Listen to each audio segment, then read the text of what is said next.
Hello, everyone, and welcome back to YCR's Food for Thought series.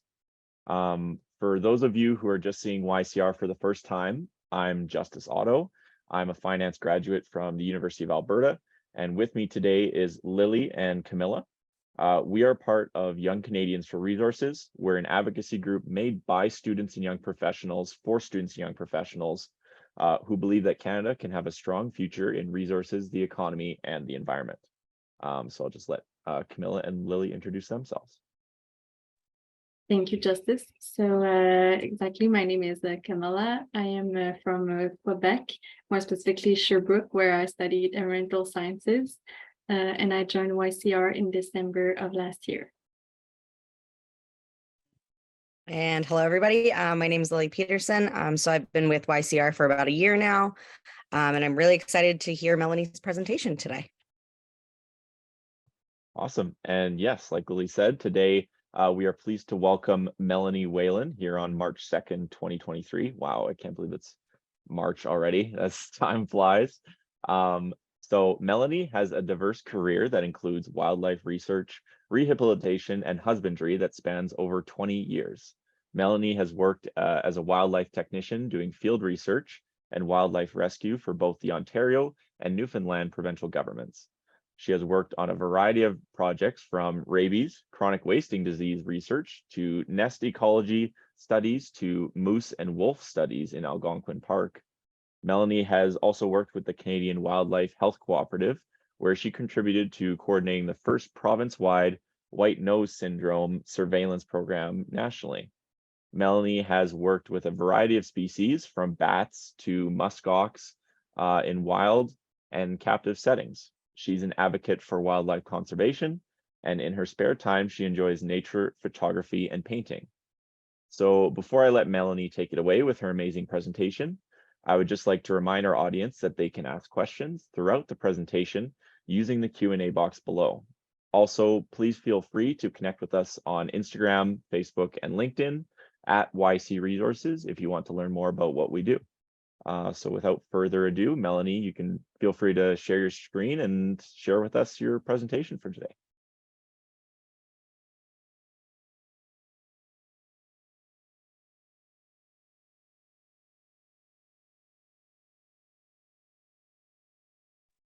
Thank you for that, Justice. Can you guys see my screen okay? Yep, we can see it. Perfect. Yeah, thank you for that introduction, and thanks everybody for joining today. I'm excited to present wildlife rehabilitation to everybody and kind of touch on what it is, kind of how it's evolving, and why it's important to us in these days with conservation as things are shifting. So I'll just go ahead and get started here. So what is wildlife rehabilitation? Rehabilitation is kind of made up of multiple disciplines. So it kind of blends wildlife medicine, veterinary medicine, natural history, animal behavior, husbandry, and it's all, you know, it's a public service, and there's a lot of education involved in wildlife rehabilitation as well. So it also, what we do as wildlife rehabilitators, we offer first aid, supportive care, and rehabilitation to injured, sick, or orphaned wildlife. So the end goal for us is always to get an animal back into its natural environment and release it back into its habitat. So to become a wildlife rehabilitator, if this is something that people are interested in, kind of the background that you would be looking at is, again, like I was saying, it involves multiple disciplines. So wildlife biology degree would be important, as well as having a veterinary technician license. So that's a totally different program on top of that. And then you can also get certified as a wildlife rehabilitator through international agencies. So there's one called the International Wildlife Rehabilitation Council, and they offer education outside of your typical domestic medicine. It specializes in wildlife medicine, and then from there you would do studies through them and then write an exam and get certified as well. And so to become a wildlife rehabilitator as well, you do have to obtain provincial and federal permits from the government. and you cannot practice wildlife rehabilitation legally without those requirements. So as I go through this presentation, I'll kind of touch on kind of the different facets of wildlife rehabilitation and how it you know, combines all of the disciplines involving, you know, research as well. We also do a lot of wildlife research in this field as well.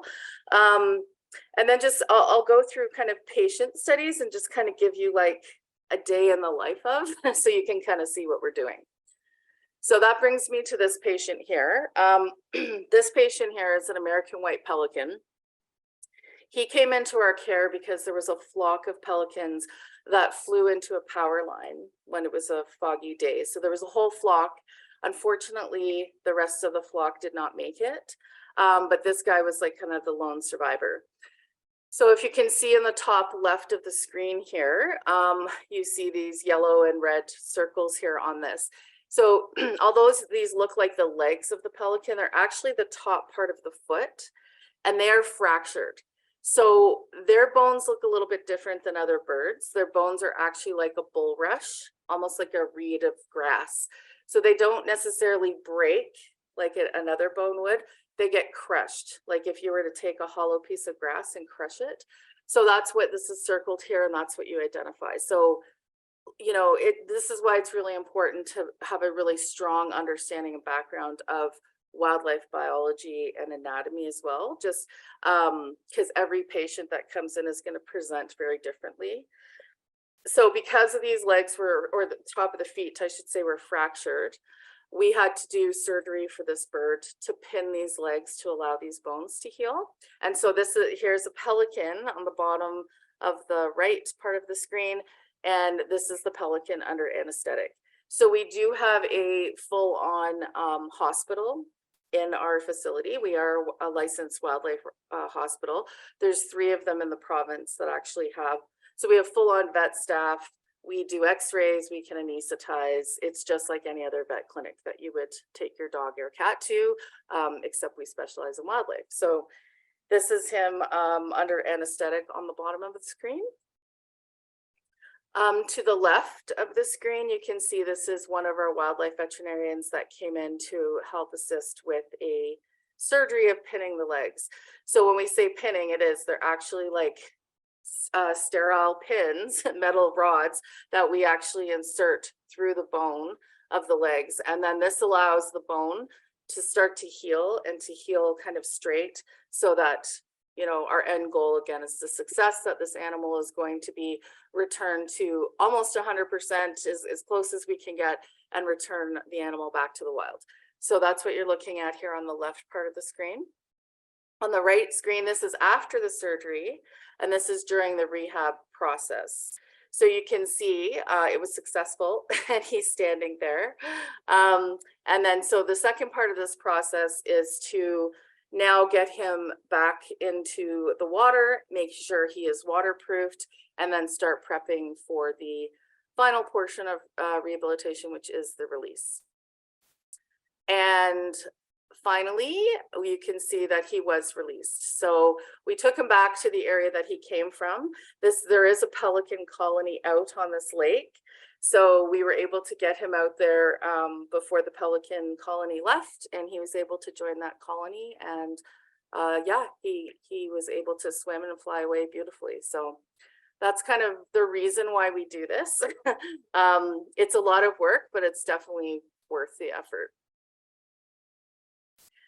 So mostly what we do see, because we are an urban center, we typically see, you know, your typical urban species. We do get a lot of birds, smaller birds, and we do get, you know, squirrels and hares and stuff like that. But we do see multiple species of animals here. And so this is just an example of some of the animals that we will see as well. Oh, I see a question that's come in. Yeah, so there's a question that came in that said, how important is it to your group to have a student and young people involved in these projects and services? Well, it's very important because education is so important, and we want to make sure that we're passing this knowledge on. So this is a very, very kind of distinct field that requires a lot of skills that, take over the last few years, wildlife rehab has started to evolve and become a profession. But before that, it was just many years of professionals doing this. Often you didn't get paid for it. You're doing it for a passion and kind of learning and honing those skills as you go. So it's extremely important that we're involving young people and that we can pass this knowledge on to young people. So as some of us older people that are in this field move out, there's people that are able to kind of step in and carry on this process and continue to grow and evolve this field.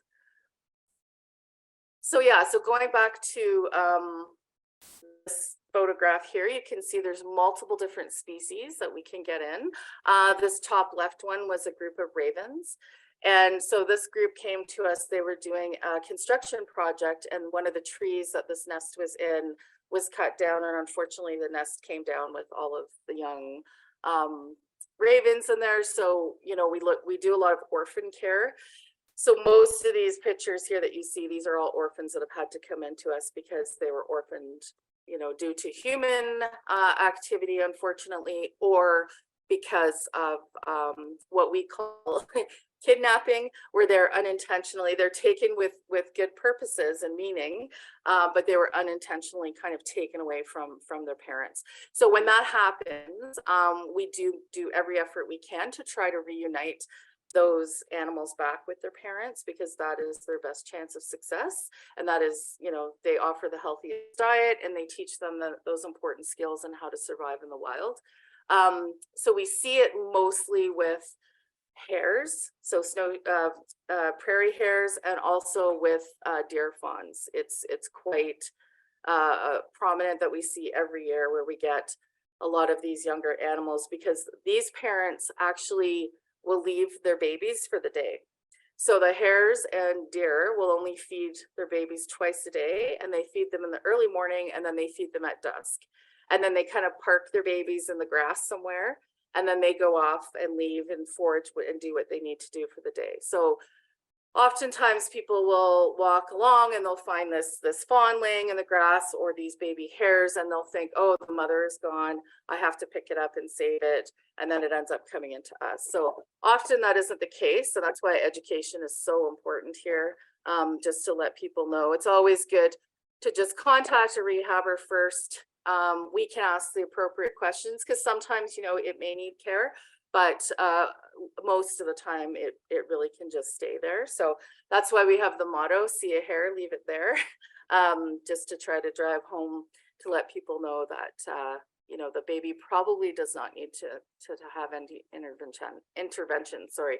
And yeah, so you can see we've got multiple animals. We have a bobcat, we just released her a couple of months ago. We've had moose calves, we get a lot of fox kits in here, and we get beaver every once in a while too. So, and they're beautiful little babies. And every once in a while we do get otters. So it's very rare, but we do have populations of otters here, even downtown Calgary in the river, which is amazing. And that's also a good sign of good water quality. So, the first thing you kind of see when water quality disappears is you see a lot of the aquatic animals not being able to survive in those areas, and otters are kind of one of the first ones to go. So this is just a little montage of one of the otters that we've had to raise, and we were able to release again. So why do we rehabilitate? Again, multiple reasons. One of the big reasons is just compassion, and having humans involved in that, having humans aware and engaged with our environment, and being a little more hands-on and not being so distant. So it's really wonderful to get volunteers involved that can get up close and actually see nature and see it from a different perspective and have a better understanding. And I think when people are able to get engaged like that, and they see these animals from a different perspective, they start to look at the ecosystem as a whole, in general, and how important it is, and where they kind of fit in that as well. So going to another patient story and back to beavers, This is a beaver that we had. So beavers, you have to rehab for 2 years. They stay with their parents for 2 years. So this little guy was with us, and while he was with us, we did have to do a minor surgery on him. So this was just him getting under anesthetic and us getting proper x-rays on them. It's hard to get an x-ray on a beaver that isn't sedated. They're a little squirmy, but yeah, so he was with us for 2 years and we were able to get him out and released. And beavers are just so important to have in the ecosystem for so many reasons too. So you know, a lot of this attracts people because they're like, oh, look at the cute animal, but it gives us an opportunity to really reach out and again, talk about the ecosystem as a whole, talk about keystone species and how they fit in and what benefit they actually bring to everything, to the ecosystem and to humans ultimately in the end of the day. So and so the other thing when I talking about ecosystem is we're also looking at ecosystem health. So we're kind of the frontline people that get an idea and a picture of what's going on a broader scope there. So if we're getting sick animals in, for example, say all of a sudden we're starting to see high path avian influenza is a perfect example of that. So that just emerged into North America last April. And we were starting to see a bunch of sick waterfowl coming in, not just waterfowl, but we'd see hawks. We were seeing ravens and all kinds of sort of birds. So of course, when we start to see that, we can see there's a pattern there, there's an event that's happening, and then we often can intervene and we try to save these animals if we can, but if we can't, we can at least test these animals. And then we can identify what's going on here. Is there an emerging virus that's happening? And then, you know, and then we respond from there, as well as government policies will change. You know, government agencies will respond to that as well too. So we are kind of front line with that too, and just seeing that as that's happening and unfolding. And it's just a really great opportunity when we can bring these animals through this virus and get them back into the wild, especially when it's viruses that are affecting species at risk. And we want to try to preserve as many of those species as we can. This is one of those species. So this is, I don't know if anybody knows what this is, but this is a burrowing owl, and they are listed as an endangered species here in Alberta. So this guy came into us, believe it or not, he actually flew into a Olive Garden window downtown Calgary. So he was stunned and he was laying on his back on the ground. And luckily people that were in the restaurant happened to see this and they were able to get him to us fairly quickly. He did have an eye injury. So with the help of wildlife veterinarians, we were able to do treatment for his eye, get him back on his feet, literally, and then get him back and released back out into the wild. So it you know, in cases like this, it's very, very important to be able to have that service and have the knowledge and have all of the people that can kind of come together as a team to get an endangered species back out there, because hopefully this bird will be able to breed again in the future and continue adding to the species. So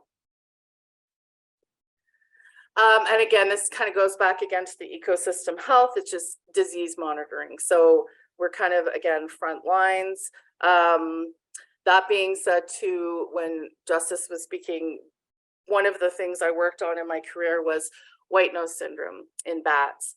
And so we saw kind of some devastating effects from that and population crashing and stuff like that. So we're also able to, in cases like that where there's not much that we can do in terms of treatment, we can also provide areas for large numbers of animals to come and be overwintered. And so that's what we do for bats in a lot of cases. So if they do find areas that have white nose syndrome and there's a bunch of bats that need to be supported through the winter with food, because white nose syndrome, what it does is it affects, it's a fungus that affects the skin and wakes them up out of their hibernation, they end up burning off so many fat stores. So what we can do with that is, if there's no treatment, we can at least bring those bats in. We can feed them through the winter, support them through the winter, and then get them back out in the spring. So you don't see a massive crash in a colony.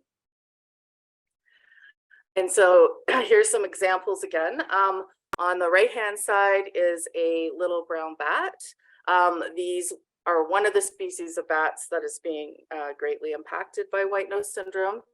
And this one actually I took, he is not infected, but when I was doing the white nose syndrome surveillance in Ontario, we were going into caves and monitoring stuff. So he's one of the bats I was able to take a photo of in a hibernacula.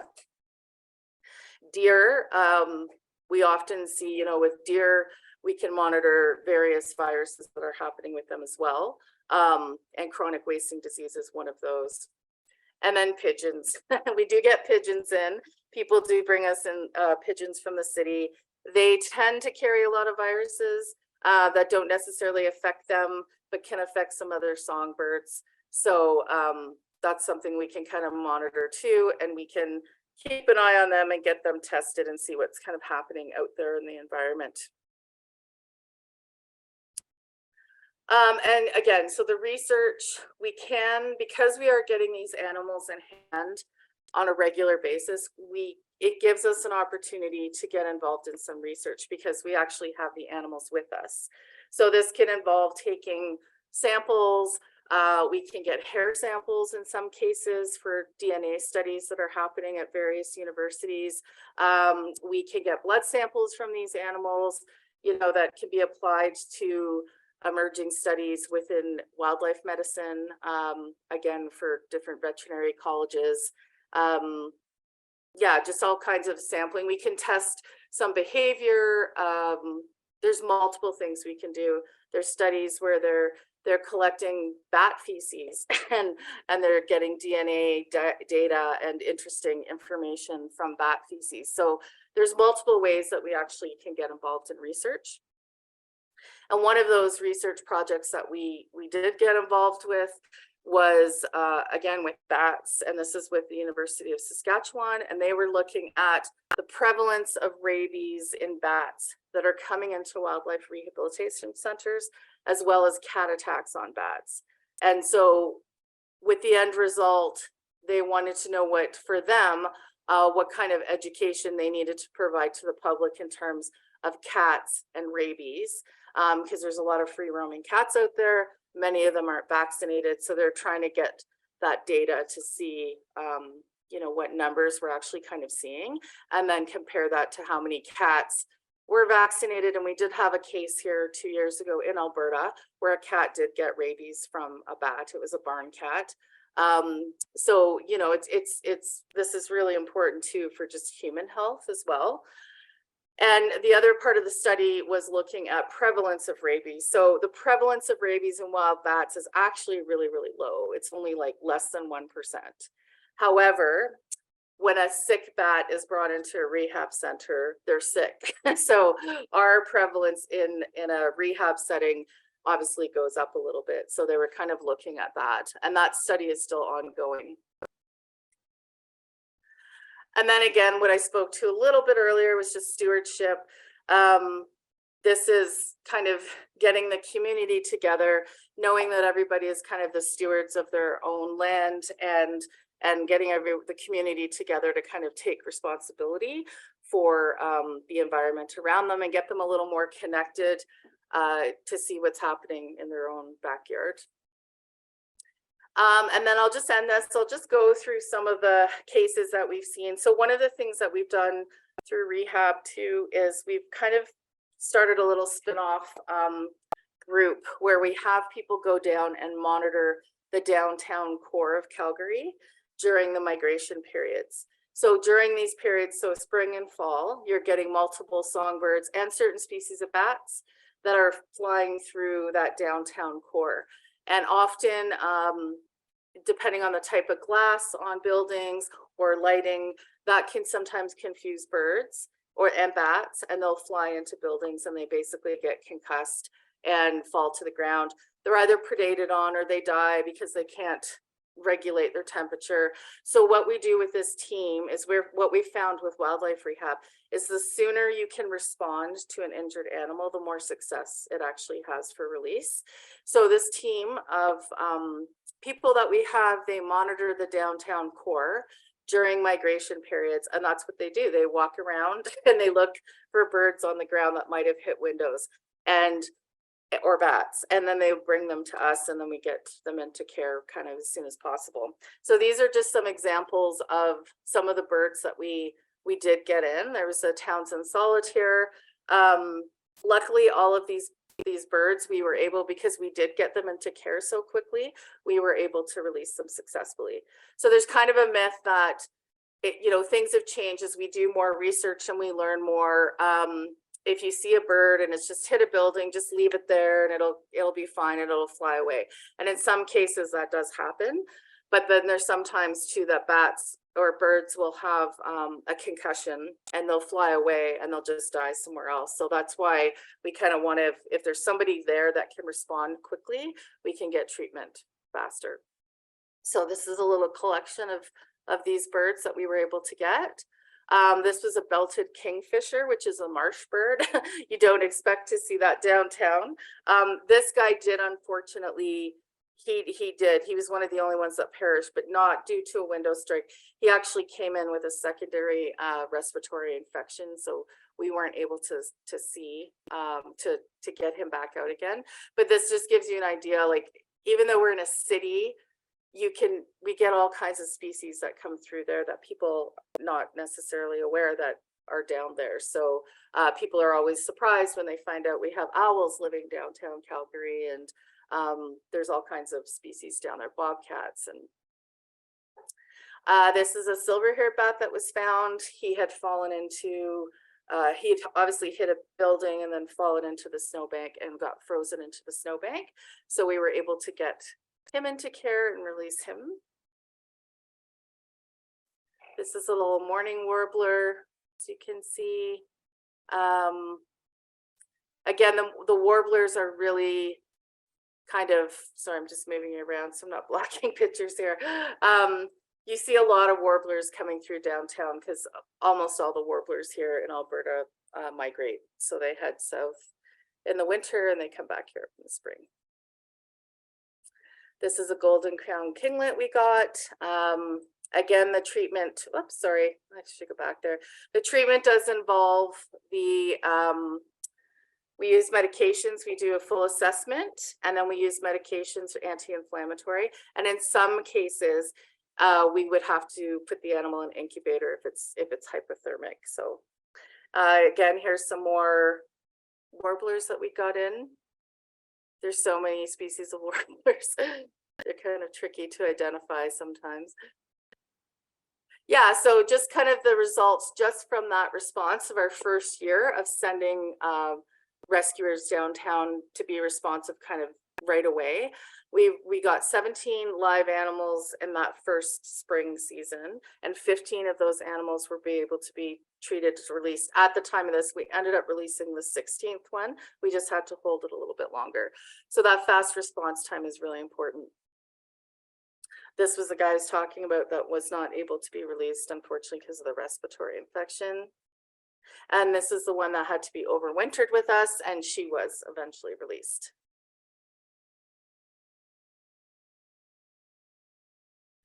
And so we use a lot of volunteers. We have to thank our volunteers so much because wildlife rehabilitation is not for profit. We don't get any government funding. All of our funding comes from donations, essentially. So and volunteers that can come out and help.